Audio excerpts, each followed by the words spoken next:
Magandang buhay mga bata! Ako nga pala si Teacher Grace, ang inyong guro sa araw na ito. Ang ating content focus sa buong linggo ay Ako ay may pandama. Ang ating message for today o mensahe sa araw na ito ay nasasabi ko ang 5 pandama at ang naaayon na bahagi ng katawan nito. Ngayong araw, ating tatalakayin ang 5 pandama at ang naaayon na bahagi ng katawan nito. Ang unang tanong, ano-ano nga ba ang 5 pandama? At anong bahagi ng ating katawan ang ginagamit natin upang tayo ay makakita, makalasa, makaamoy, makarinig, at makadama?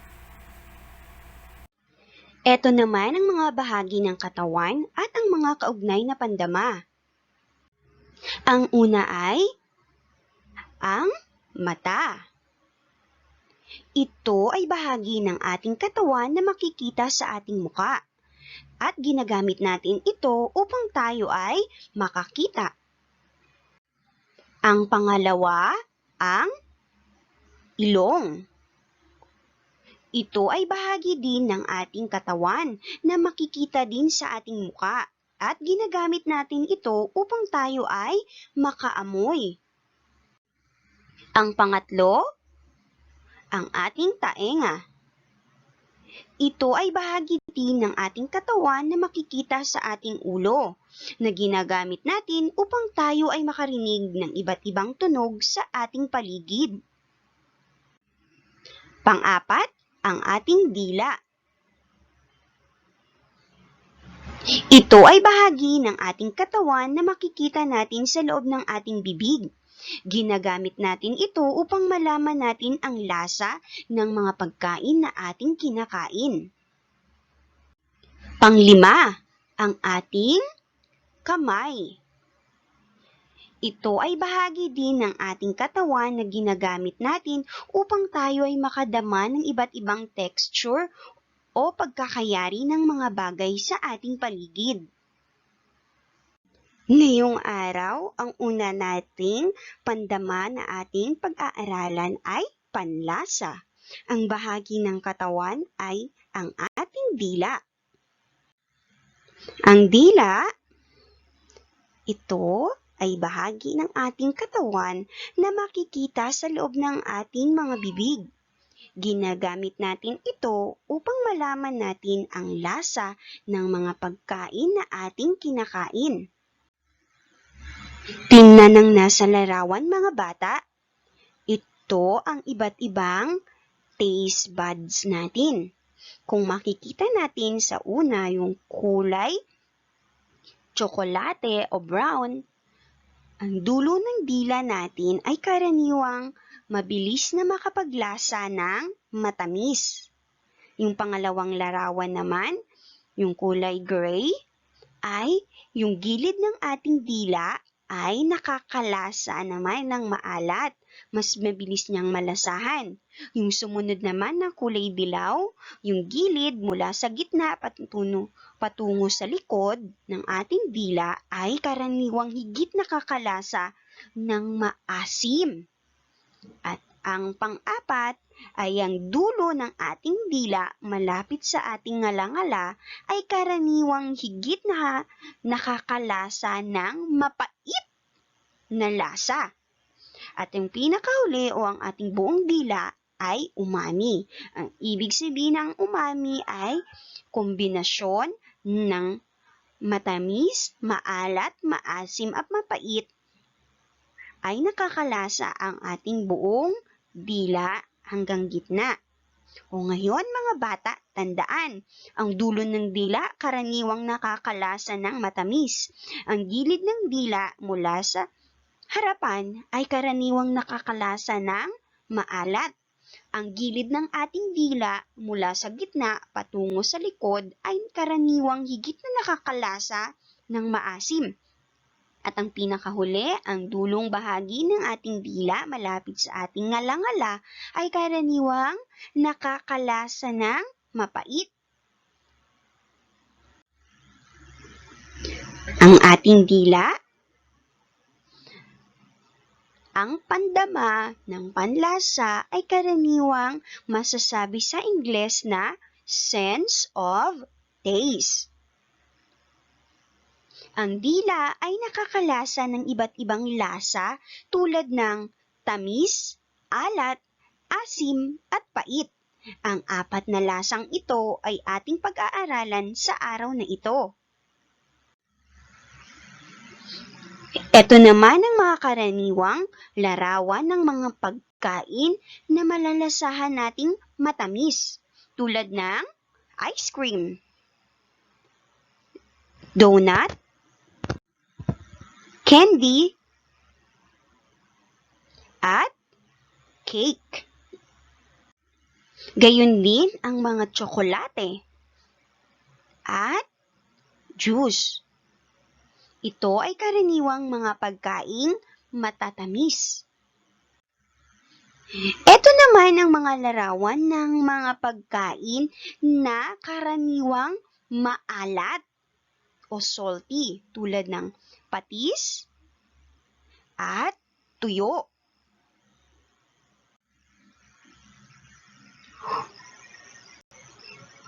Toyo at bagoong.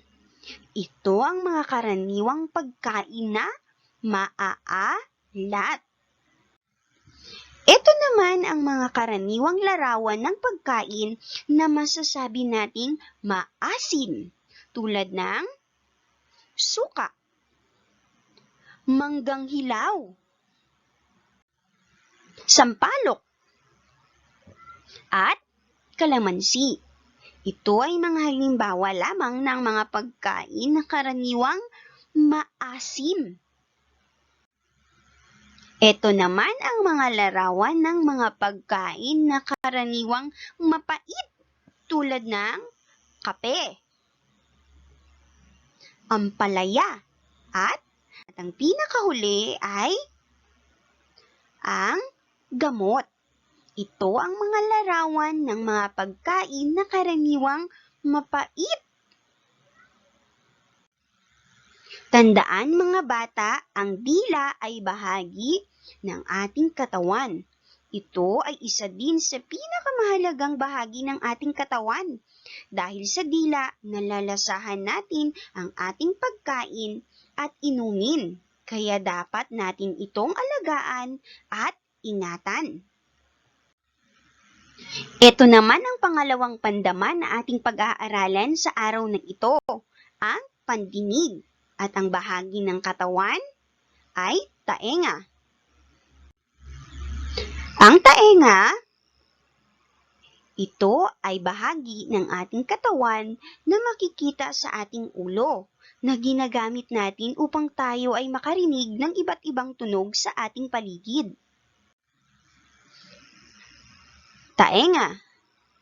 Karaniwang masasabi sa Ingles, ang pandamang pandinig ay sense of hearing. Ang ating taenga ay nakakarinig ng iba't ibang tunog o ingay sa ating paligid. Tunog na malakas at mahina. Ngayong araw, ating pag-aaralan ang mga bagay sa ating paligid na nakakapaglikha ng iba't ibang tunog na malakas o mahina. Ito ang mga larawan ng mga bagay na nakakapaglikha ng malakas na tunog o ingay, tulad ng tunog ng ambulansya, pagtugtog ng tambol, paggamit ng megaphone, ang kulog at ang kidlat, at ang fireworks o paputok ay nakakalikha din ng malakas na tunog. At ang pinakahuli ay ang tunog ng bombero ay nakakalikha din ng malakas na tunog. Ito naman ang mga larawan na nakakapaglikha ng mahinang tunog o ingay tulad ng nasa larawan, pagbulungan o pagbulong sa isang tao ng nais sabihin ay nakakalikha ng mahinang tunog. Ang ihip ng hangin ay nakakalikha din ng mahinang tunog. Ang awit at huni ng mga ibon ay masasabi din nating mahinang tunog. Ang tunog ng ahas ay masasabi din nating mahinang tunog.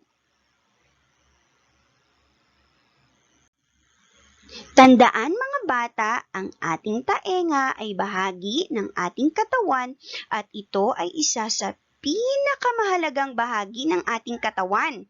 Dahil sa ating taenga, naririnig natin ang iba't ibang tunog at ingay sa ating paligid. Nauunawaan din natin ang ating kausap at nakakapagsalita din tayo dahil sa ating taenga. Kaya mga bata, dapat natin itong ingatan at alagaan. Ngayon, natapos na nating talakayin ang iba't ibang lasa tulad ng maasim, maalat, matamis at mapait. Gayon din natapos na din nating talakayin ang dalawang tunog na ating naririnig gamit ang ating tenga, ang malakas at mahinang tunog. Ngayon, tayo naman ay magsanay. Ngayon, tingnan nating mabuti ang mga larawang ipapakita ni teacher. Pipili tayo ng box kung saan nakasulat ang mga lasa. Ang unang box o kahon ay ang nakasulat ay matamis sa kulay dilaw, sa kulay pula naman maalat, sa kulay berde maasim, at sa kulay asul ay mapait. Tingnan ang larawan. Manggang hilaw. Ano kaya ang lasa ng manggang hilaw? Ito ba ay matamis, maalat, maasim, o mapait? Kung ang sagot mo ay maasim, magaling. Donut. Ano naman kaya ang lasa ng donut? Ito ba ay matamis, maalat, maasim, o mapait? Kung ang sagot mo ay matamis, ikaw ay tama. Mahusay mga bata. Ampalaya. Ano kaya ang lasa ng ampalaya? Ito ba ay matamis, maalat, maasim, o mapait? Kung ang sagot mo ay mapait, tama ka. Mahusay mga bata. Itlog na pula. Ano ang lasa ng itlog na pula? Ito ba ay matamis, maalat, maasim, o mapait? Kung ang sagot mo ay maalat, ikaw ay tama. Mahusay mga bata, ang itlog na pula ay maalat. Ngayon naman, check kapag malakas, X kapag mahinang tunog. Tingnan natin ang mga larawang ipapakita at ilalagay lang natin kung check kapag malakas, X kapag mahina. Bulungan. Ito ba ay check, malakas, o X, mahina? Mahusay mga bata, X, sapagkat ang pagbubulungan o bulungan ay mahinang tunog. Malakas, check, X kapag mahina. Paputok o fireworks. Ito ba ay check, malakas? O ito ba ay X mahina? Kung ang sagot mo ay check, Mahusay mga bata, ikaw ay tama. Muli, malakas, check. X kapag mahina. Ihip ng hangin. Kung ang sagot mo ay X, ikaw ay tama sapagkat ang ihip ng hangin ay may mahinang tunog. Muli, malakas, check. X kapag mahinang tunog. Kulog at kidlat. Ano kaya? Ito ba ay malakas o may mahinang tunog? Kung ang sagot mo ay check, ikaw ay tama. Mahusay mga bata sapagkat kapag may kulog at kidlat, ito ay may malakas na tunog. Malakas, check. Mahina, X. Huni o awit ng mga ibon. Kung ang sagot mo ay X, ikaw ay tama. Magaling mga bata sapagkat ang huni at awitan ng mga ibon ay may mahinang tunog. At ang pinakahuli, malakas, check. Mahina, X. Ang huni ng bumbero. Kung ang sagot mo ay check, ikaw ay tama sapagkat ang huni ng bumbero ay may malakas na tunog. Paalam mga bata, hanggang sa muli. Ako nga pala si Teacher Grace, ang inyong guro.